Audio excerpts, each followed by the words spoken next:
Voici la généalogie de Jésus selon l'Évangile, selon Matthieu.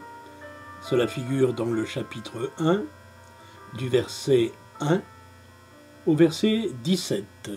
J'abrège en lisant les premiers et les derniers. Livre des origines de Jésus-Christ, fils de David, fils d'Abraham. Abraham engendra Isaac, Isaac engendra Jacob, Jacob engendra Judas et ses frères.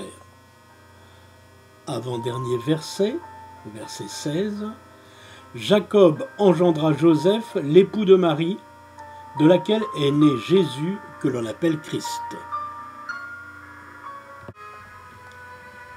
Voici maintenant la deuxième généalogie qu'on trouve dans le chapitre 3 de Luc, versets 23 à 38.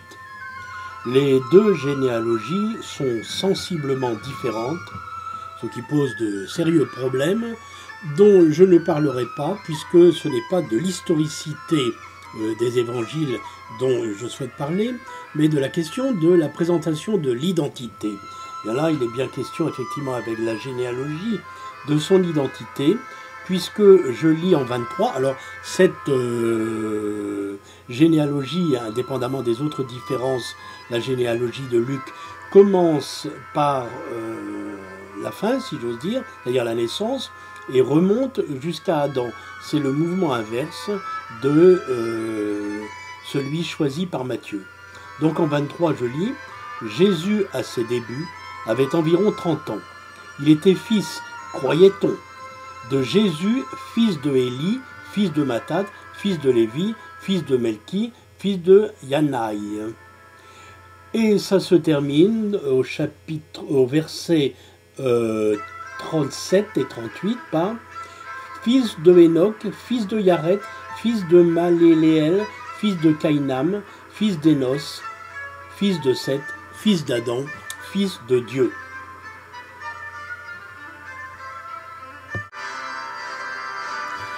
Alors, faisons attention à une petite chose, entre la question de l'identité et la question de la nature, il y a également, éventuellement, la question du statut de Jésus, ou bien de sa fonction, ou bien de sa mission. Ce problème est traité, à ne pas confondre donc avec les deux autres, ce problème de la mission de Jésus est traité par exemple dans Matthieu au chapitre 11, versets de 2 à 6. Or, Jean, dans sa prison, avait entendu parler des œuvres du Christ. Il lui envoya demander par ses disciples, « Es-tu celui qui doit venir, ou devons-nous en attendre un autre ?» Jésus leur répondit, « Allez rapporter à Jean ce que vous entendez et voyez. Les aveugles retrouvent la vue et les boiteux marchent droit. Les lépreux sont purifiés et les sourds entendent. Les morts ressuscitent et la bonne nouvelle est annoncée aux pauvres. Et heureux celui qui ne tombera pas à cause de moi. » En quelques autres endroits, la question de savoir si Jésus est ou n'est pas le Messie est traitée, mais je n'entrerai pas dans ces détails, qui n'en sont pas à vrai dire, mais par rapport à notre questionnement actuel, ce sont des questions annexes, donc je n'irai pas plus loin au sujet de la mission ou de la fonction ou du statut de Jésus de Nazareth.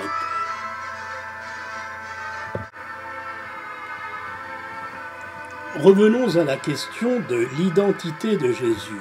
Eh bien, elle est particulièrement bien traitée au chapitre 13 de Matthieu, versets 53 à 58, que l'on retrouve également, mais avec moins de détails, dans le chapitre 4 de Luc et dans le chapitre 6 de Marc. Ce que dit Matthieu, c'est ceci.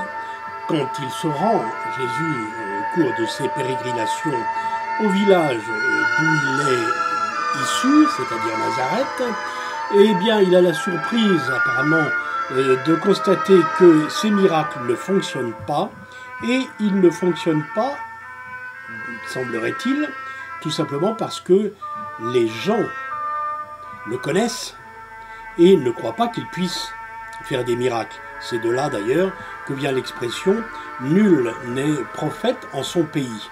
Je lis ces quelques versets de Matthieu. D'où lui viennent cette sagesse et ces miracles? N'est-ce pas le fils du charpentier? Sa mère ne s'appelle-t-elle pas Marie? Et ses frères Jacques, Joseph, Simon et Jude? Et ses sœurs ne sont-elles pas toutes chez nous? D'où lui vient donc tout cela? Voilà ce que les personnes qui entourent Jésus peuvent se poser comme question au sujet de son identité. Et nous allons voir maintenant que les questions sont totalement différentes quand elles portent sur sa nature.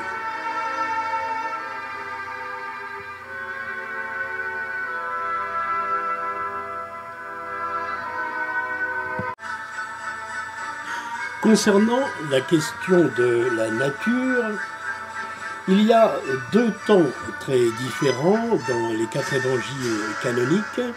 C'est les quelques épisodes qui se situent du vivant, si j'ose m'exprimer ainsi, de Jésus, c'est-à-dire avant sa mort et sa résurrection, et les quelques épisodes qui prennent lieu après sa mort et sa résurrection, quand donc il est dans le cas d'être un ressuscité, le premier-né d'entre les morts. Alors, pour ce qui concerne le premier temps, il y a essentiellement 2 moments où la question de la nature de Jésus se pose. Le premier est le moment de la transfiguration. Cette transfiguration se trouve bien détaillée dans le chapitre 17 de Matthieu, du verset 2 à 10, on la retrouve également, la transfiguration, dans le chapitre 9 de Marc et dans le chapitre 9 de Luc. Voici comment Matthieu la raconte. 6 jours après, Jésus prend Pierre avec lui, Jacques et Jean son frère, et les emmène à l'écart sur une haute montagne. Il fut transfiguré devant eux. Son visage resplendit comme le soleil, ses vêtements devinrent blancs comme la lumière. Et voici que leur apparurent Moïse et Élie qui s'entretenaient avec lui.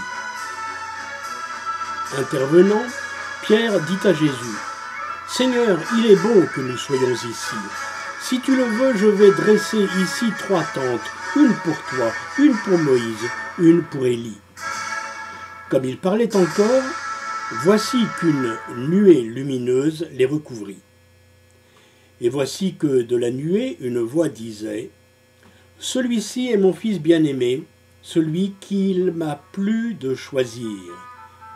Écoutez-le. » En entendant cela, les disciples tombèrent la face contre terre, saisis d'une grande crainte. Jésus s'approcha, il les toucha et dit, « Relevez-vous, soyez sans crainte. » Levant les yeux, ils ne virent plus que Jésus, lui seul. Comme ils descendaient de la montagne, Jésus leur donna cet ordre, « Ne dites mot à personne de ce qui s'est fait voir de vous, jusqu'à ce que le Fils de l'homme soit ressuscité des morts. »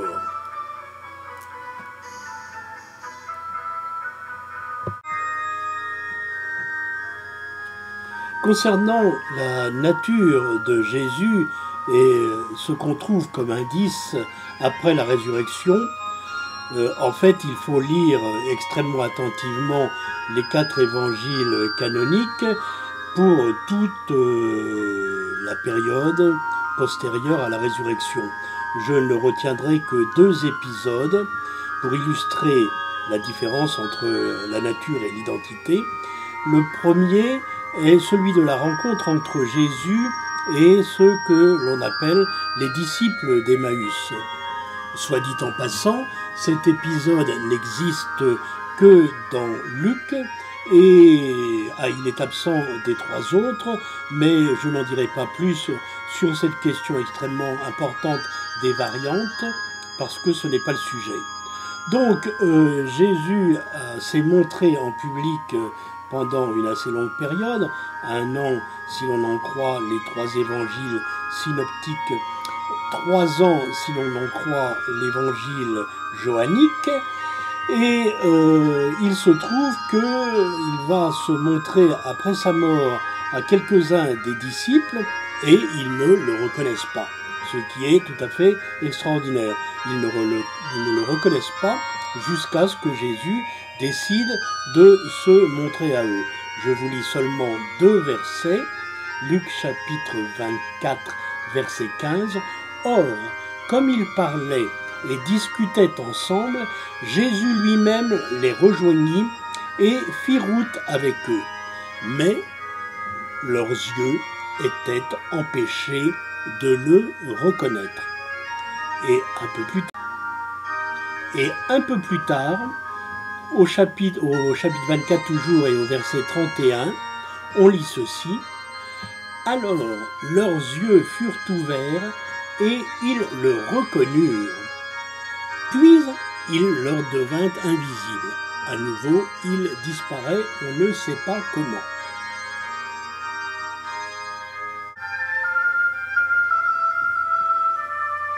Voici maintenant l'épisode de la marche sur les eaux. On le trouve dans le chapitre 14 de Matthieu, versets de 25 à 33, également dans le chapitre 6 de Marc et dans le chapitre 6 de Jean. Voici comment Matthieu le raconte.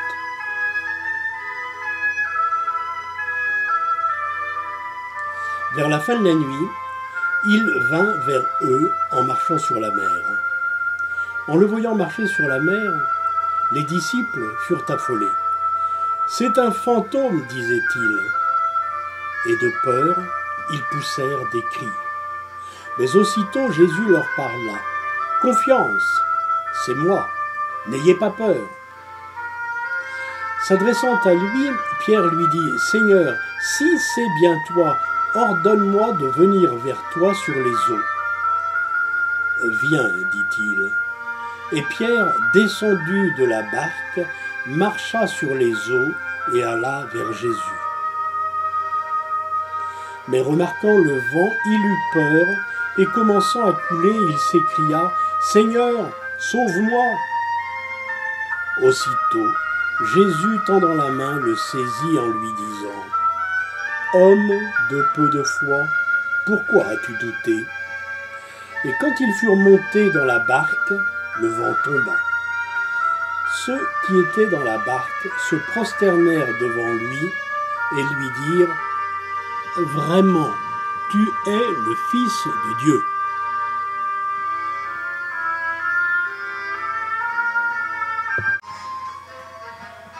Pour le dernier exemple, je me servirai du dernier chapitre de Luc, Luc 24, du verset 13 au verset 33. Il s'agit de cette apparition que fait Jésus au milieu de ses disciples, qui effectivement sont tout à fait inquiets et pensent avoir affaire à un fantôme, mais il les rassure, si l'on peut dire, en leur signalant que son corps est bien réel et que d'ailleurs il a besoin de manger, il a faim, et jamais on n'a vu de fantôme manger.